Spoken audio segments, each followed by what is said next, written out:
कहते हैं माँ बाप के गुण बच्चों में आना स्वाभाविक है, लेकिन कई बार बच्चे का एनवायरनमेंट, वो किस तरह के वातावरण में पल रहा है, उससे भी उस बच्चे के व्यक्तित्व में बदलाव आते हैं। और ऐसा ही कुछ देखने को मिलता है फिल्म शहजादा में। 70s 80s के समय में बॉलीवुड में जिस प्रकार की family drama, family action drama, comedy फिल्में बनती थी, शहजादा उसी का एक एडवांस्ड वर्जन है। रिव्यू करेंगे इस साल रिलीज्ड कार्तिक आर्यन की पहली फिल्म शहजादा।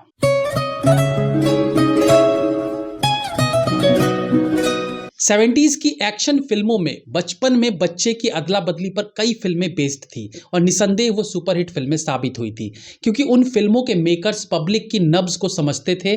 उन्हें क्या चीज एक्साइट करेगी उसे वो बखूबी समझते थे। और फिर समय बदला और फिर इस तरह के थीम पर फिल्में बननी बंद हो गई और रोमांस और एक्शन का जमाना आ गया। बट कहते हैं कि समय वापस जरूर आता है, पुरानी चीजें लौट कर वापस आती हैं। शायद इस कथन को सत्य करती है शहजादा टाइप की फिल्में, जिसे देखते हुए 70s 80s का वो हिंदी सिनेमा याद आता है जब राजा के घर गरीब का बेटा पलता था और गरीब के घर राजा का।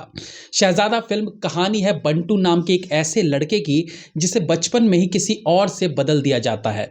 नतीजा कि बंटू जो महलों का राजकुमार पैदा हुआ था, वो 10 बाई 10 की खोली में बाप की गालियां सुनता है।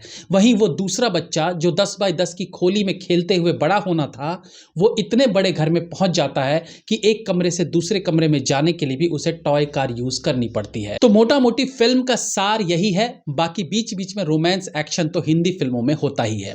फिल्म का स्क्रीन प्ले एंगेजिंग है, सीन्स को जॉयफुल बनाकर दिखाया गया है। मसलन घर को भव्य तरीके से दिखाना, रिश्तों की अहमियत पर फोकस करके सीन को इफेक्टिव बनाने के लिए मैक्सिमम फैमिली मेंबर्स को फ्रेम में लेकर उनका रिएक्शन लेना, कुछ एक एक्शन सीन्स में क्लाइमैक्स के बाद एक्शन दिखाना, यानी पहले दिखाना कि एक्शन के बाद क्या हुआ और फिर फ्लैशबैक में एक्शन, यानी स्क्रीन प्ले को बेहतर करने के लिए अनेकों एक्सपेरिमेंट करने की कोशिश की गई है।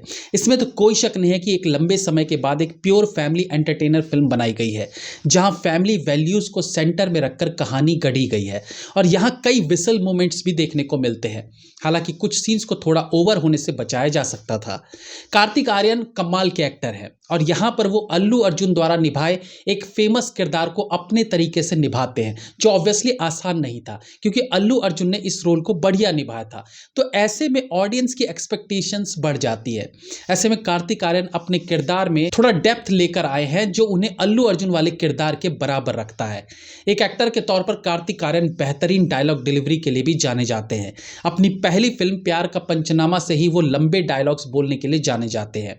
ऐसा ही एक मोनोलॉग यहां भी कार्तिक डिलीवर करते दिखे हैं, जो इफेक्टिव है। Of course he is a good dancer और कॉमेडी में वो खुद को प्रूव कर ही चुके हैं। बाकी इस फिल्म में कृति के साथ उनकी अच्छी केमिस्ट्री भी देखने को मिलती है।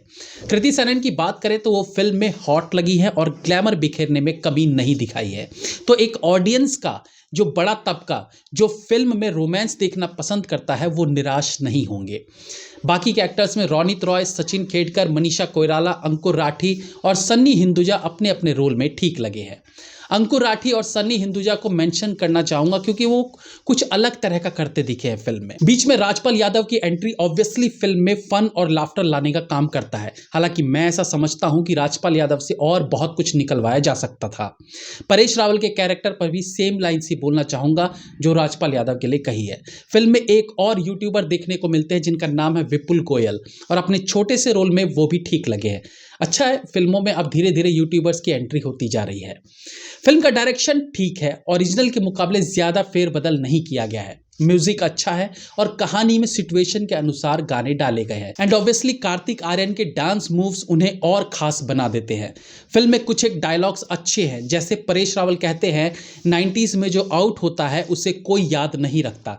हालांकि उनका इशारा क्रिकेट में 90s में आउट होने पर था, बट हम फिल्मी लोग हैं तो 90s के दशक में पहुंच गए और लगा वो कह रहे हैं कि 90s के दशक में जो एक्टर आउट हो गया, यानी जिसकी 2-4 फिल्में फ्लॉप हुई, वो वापस कभी अपने करियर को ठीक नहीं कर पाया और इंडस्ट्री से आउट होकर रह गया।